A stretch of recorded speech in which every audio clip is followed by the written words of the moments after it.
اوكي.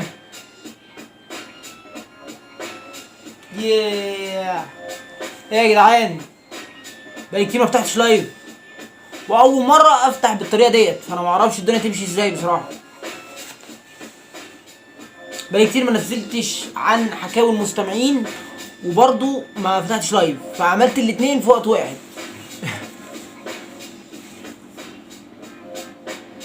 هبقرا الكومنتات من هنا مش من هنا، ها، فمعلش بقى. بصوا يا جدعان، النهارده انا هتكلم عن موضوع، استنى بس نوطي شويه. وبالمناسبه الفيديو ده كنت عامل عليه فري ستايل ديس، لو عايز تروح شوفه. بصوا يا جدعان، انا هتكلم عن موضوع، تمام، ممكن يضايق الفانز بتوع اي رابر هذكره، تمام. بس انا اي رابر هذكره انا مش بهاجمه هو بس، يعني مش بهاجمه هو، او مش هو بس ايه، مش بهاجمه هو، انا يعني بتكلم عن موضوع عام، تمام. وبره عن ان انا بفهم في الراب، او بغني راب، او بسمع راب، او بنزل تراكات راب. لا يا عم، انا واحد ما بنزلش تراكات، انا لسه واحد بيسمع راب امبارح، تمام. انا بقول مجرد رايي، تمام. ولو انت من النوع اللي هو لما تسمع حاجه وحشه او حاجه مش عاجباك عن الرابر بتاعك تقعد بقى ايه ده غلط في الرابر بتاعي المفضل، لازم اخد حقه والشغل ده، فانت ايه، ما تكملش اللايف عشان ما تتضايقش، يعني والله العظيم ما اقصد حاجه، بس عشان ما تتضايقش، بس لا اكثر ولا اقل، تمام. بصوا يا جدعان، اللي ماشي حاليا في مصر من ناحيه الراب، تمام، الراب بيتدمر، ومش من التراكات، يعني مش بتكلم على التراكات، والتراكات بقت مش عارف ايه زي الناس العواجيز، تراكات الزمن، اغاني الزمن ده بقت، لا انا بتكلم ان الراب، تمام، بيتدمر، خصوصا الحفلات اللي هي اصلا المفروض تبقى من المصادر البيزنس الاساسيه لاي رابر، تمام. بصوا يا جدعان، الرابرز اللي انتوا بتحبوهم بكل بساطه باعوا القضيه، بكل بساطه. ابي يوسف باع القضيه، عفروتو باع القضيه، ابو الانوار باع القضيه، مروان موسى باع القضيه، مش فارق معاهم. خلينا بس نبدا الموضوع من الاول. بصوا يا جدعان، عايزين بس نجيب بيت هادي. باك بايبس فروم باغداد بتاعت امينيم، بس ريميكس، يلا مش مشكله، جميله. بصوا يا جدعان، خلينا نبدا الموضوع من الاول. اولا الراب موجود من زمان قوي، من زمان قوي في مصر، ده اللي ما يعرفش، زي مثلا وايت كرو انتوا عارفين يعني الموضوع ده، تمام. يمكن مثلا كمان من 2002 والفترات دي كان في ناس بتحاول تعمل راب، تمام. واحد زي عفريت الله يرحمه، كنت بقعد معاه عفريت الكلام، تمام، ده من قديم الازل، تمام. وايت كرو من قديم الازل، الناس دي من زمان قوي، تمام. بس ونقابه المهن الموسيقيه بقى، اللي ما يعرفوهاش، دي نقابه للفن والفنانين، تمام. النقابه دي ما اعترفتش بالراب، ولا جت جنب الراب، ولا اصلا حطت عينها على الراب، غير لما لقيت ان الراب في شباب منه بتنجح وبيعملوا اعلانات، واللي في اللي بيروحوا مسلسلات، وفي اللي مش عارف ايه. لما لقوا ان الراب بيجي منه مصلحه، اعترفوا بالراب، وابتدوا يقعدوا مع الرابرز، وابتدوا يحطوا عينهم عليهم، بل وكمان حطوا ليهم قواعد. يعني انتوا كنتوا فين اصلا؟ انتوا كنتوا فين واحنا بنحاول الناس دي بتحاول تشهر الراب وتحاول تعمل تراكات بكل الطرق؟ كنتوا انتوا فين؟ انتوا وقفتوا مع الراب بس لما الراب صوته سمع، لما الراب بقى طلع ناس ناجحه، تمام. ده حاجه على جنب، تمام. خلينا نبدا الموضوع من البدايه. مشاكل الراب مع النقابه بدات لما كان ساعتها هاني شاكر هو اللي ماسك النقابه. طبعا هاني شاكر يعني بصوا مطرب قدير، تمام، انا بحترمه بصراحه، تمام. وفي اغاني ليه انا بسمعها وانا بحب، يعني بحبه، هو شخصيه محترمه، تمام. كانت دايما مشكلته مع المهرجانات اصلا معظم الوقت، بس ما علينا، ده مش حوارنا، تمام. وكان حتى في الراب هو كان باين ان هو ما بيفهمش في الموضوع ومش فاهم الراب، ولكن ما حاولش يبان ان هو فاهم، ما حاولش يعمل نفسه انا اللي فاهم كل حاجه ومش عارف، بل بالعكس كمان لما حد ساله عن ويجز تقريبا، قال ان بنتي بتروح حفلات ويجز ومش عارف ايه وبتاع، فكان في اللي هو ايه، يعني كان راجل برضو ايه، وهو اصلا شخصيه محترمه بره عن حوار الراب، يعني فاهم، تمام. لما استقال هاني شاكر، المفروض بقى يجيبوا مين؟ المفروض يجيبوا حد اكثر خبره، صح، تمام. لا، جابوا ايه؟ جابوا مصطفى كامل، تمام. مع كل احترامي لمصطفى كامل، يا مصطفى كامل انت فاشل في مجالك اصلا، تمام. ازاي تجيب واحد، يعني بدل ما تجيب حد اكثر خبره من هاني شاكر، انتوا تجيب واحد لا يفقه شيء في مجاله هو شخصيا، في قاره هو شخصيا لا يفقه شيء، والمفروض بقى يبقى فاهم كل حاجه في جميع انواع الفن، ويقول ده يمشي ازاي وده يمشي ازاي، وهو اصلا مش فاهم حاجه، وهو اصلا فاشل في مجاله. مصطفى كامل انا مش فاكر له اي اغنيه. تمام. في ناس بتسمع مصطفى كامل مفيش مشاكل، تمام، عمل اغاني حلوه، اكيد عمل اغاني حلوه، بس ده مش فاهم، جاهل. انا ما اقصدش والله، ما اقصد الشتيمه مع احترامي ليه، بس ده جاهل بالراب، تمام، جاهل بالمهرجانات، تمام. المفروض حد يمسك المنصب ده يبقى حد فاهم، حتى لو الحاجه النوع المزيكا اللي قدامه مش عاجبه، بس انت ماسك نقابه المهن الموسيقيه. يعني لو روك هتسمع، لو ميتال هتسمع، لو راب هتسمع، لو شعبي هتسمع، انت مضطر تسمع، انت مضطر تبقى فاهم، تمام. ولو في ناس هتقول لي بقى يا يمكن بالتصويت وانتخابات على مين يمسك نقابه المهن، احنا مش هنضحك على بعض، كلنا عارفين انتخابات في اي حاجه بتمشي ازاي، ويلا مش هنضحك على بعض. فسواء كسب انتخابات كسب بقى هو، انا ما اعرفش مسك المنصب ازاي، بس ايا كان، تمام. عمل ايه اول حاجه؟ بدل ما يجمع الرابرز او ايا كان مثلا كل الانواع اللي هو مش فاهمها، يقول لهم يا شباب فهموني بقى ايه الدنيا ماشيه ازاي عشان نتعاون مع بعض، راح عمل ايه؟ راح جايب الرابرز، تمام، وقعد يعمل نفسه عضمضم ويزعق ويعمل، تمام، ويحط قواعد على حاجه هو مش فاهمها، تمام، والعيب مش عليه، تمام. لان بقى انا هقول لكم حاجه، تمام، سواء عفروتو اللي كان معاه او مروان موسى او دبل زوكش او الانوار او عفروتو او الناس دي كلها باعت القضيه،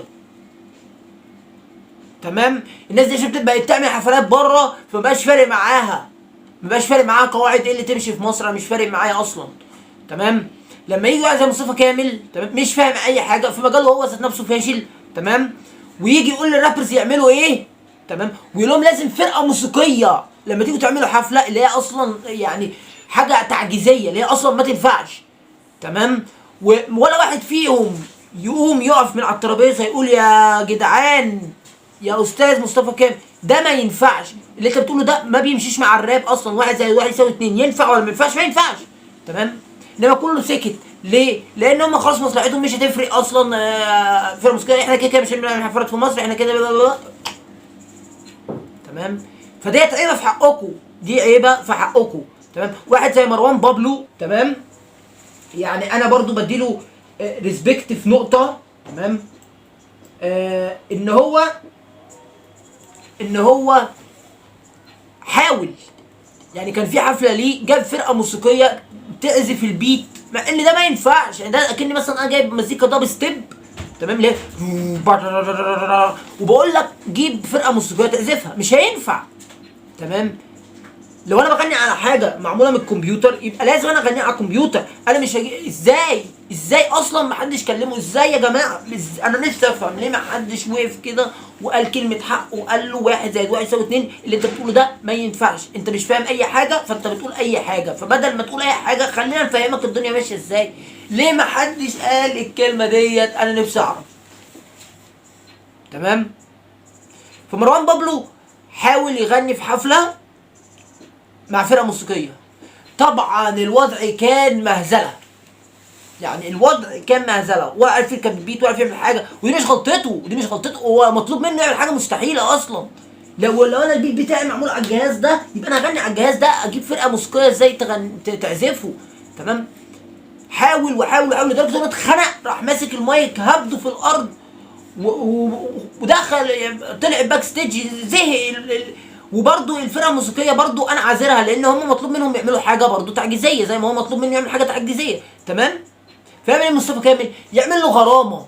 يا جدع انت يا عم، يا جدعان ما حد يتكلم، يعني انا بقول انا اهو، انا مش بتكلم كواحد بينزل تراكات راب او كيوتيوبر، يا عم انا بتكلم كواحد لا يفقه شيء، مجرد مستمع. انتوا يا جدعان اللي بتفهموا في راب انتوا عارفين، يعني هم قاعدين معايا انتوا عارفين ان اللي بيطلبوا ده مستحيل، طب ما تقولوا له مستحيل. ليه؟ يعني ليه؟ هل انتوا عشان مصلحتكم ما بقتش في النقطة دي فخلاص بقى يقولوا اللي يقولوا؟ ما ينفعش، تمام. وبتوع المهرجانات برضو، وبتوع المهرجانات معلش يعني، سواء مهرجانات سواء راب، تمام؟ معلش يعني انا مش جاي اغني عشان انت تقول لي ما اشتمش وما اعملش مش عارف ايه. هو انا على فكره انا اي تراك ليه انا عمري ما شتمت ولا اصلا بحب شتايم، فاهم؟ في الطبيعي يعني، ولا في التراكات ولا في الطبيعي، تمام؟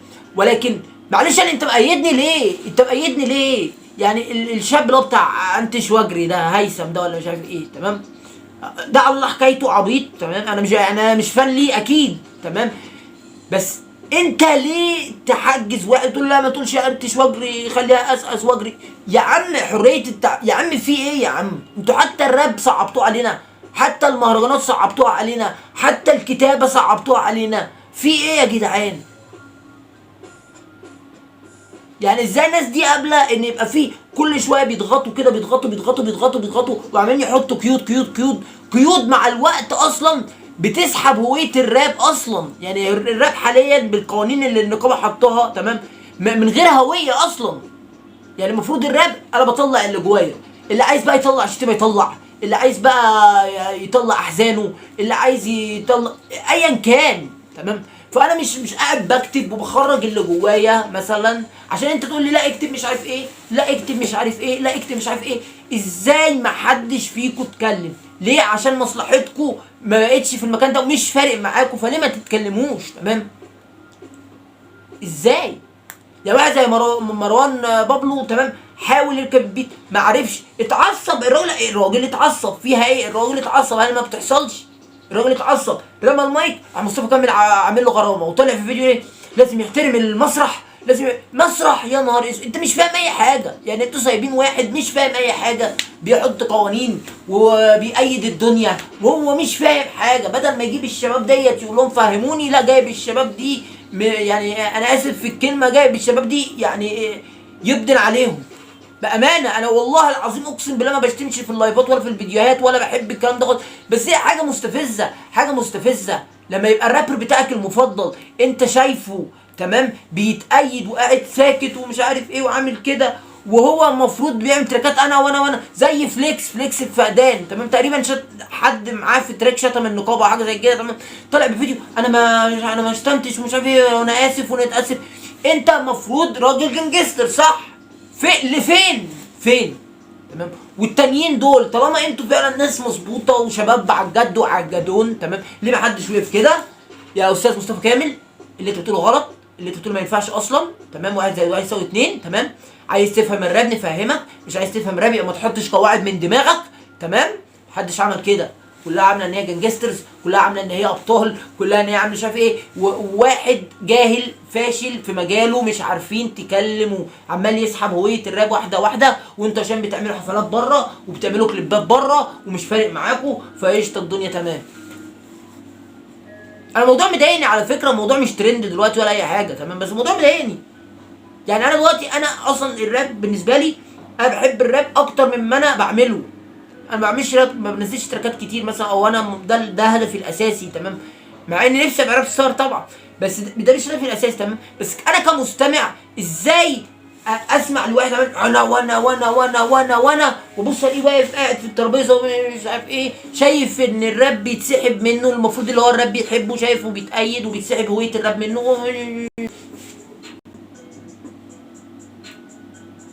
بجد يعني يا زي مصطفى كامل ايه؟ يعني انت كمستمع اذكر لي 5 اغاني لمصطفى كامل مش هتفتكر غير قشطه يابا، واغنيه وحشه كمان.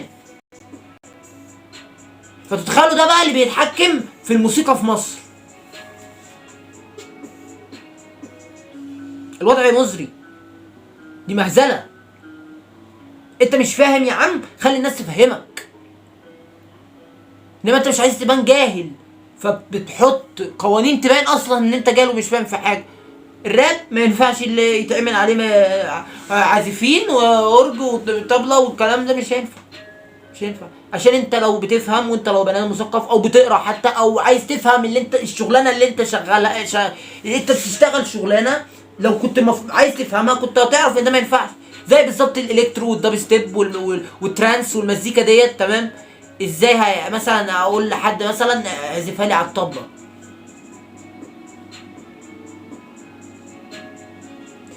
فانا على فكره خلي بالكم، كل ده ناس الكومنتات بتاعتكم خالص، انا اسف بجد، انا اسف، بس هو الموضوع فعلا يعني خانقني. اللي هو يعني انا متخيل مثلا لو انا عملت تراك وضرب تمام، يقول لي انت قلت مش عارف ايه، انت قلت سلاح، انت قلت مش عارف ايه، اه يا عم اقول يا عم، انتوا حتى دي هتصعبوها علينا ازاي يعني؟ انا ماليش دعوه بقى، الرابرز اللي هم اللي المفروض ستارز باعوا القضيه يبيعوها، اما انا هقول اللي اعمله واعمل اللي اعمله، ولو في حفله اعملها، ولو في سيركل اعملها، ما تقوليش ترخيص، ما تقوليش كارت نقابه، وما تقوليش مش عارف ايه، يا عم عايز تدولي ادولي، مش عايز تدولي هعمل اللي انا عايزه. ازاي يعني؟ ازاي يا جدعان؟ الناس دي اصلا ما بصتش للراب ولا بصت لنا تمام، غير لما لقوا ان الراب ليه ناس، وبيجي بيحقق نجاح، وبيودي الناس لفوق، وبيخليهم ستارز. كانوا فين الناس دي زمان؟ ليه ما وقفوش معانا؟ فيعني انا مش عارف والله. هو ده على فكره يعني بس مباشر بسيط، بس عشان انعيش الدنيا كده، وعشان بقالي كتير ما نزلتش فيديوهات، وبقالي كتير ما نزلتش عن حكاوي المستمعين. فاتمنى بس ان ايه، يعني يكون اللايف البسيط ده جميل تمام.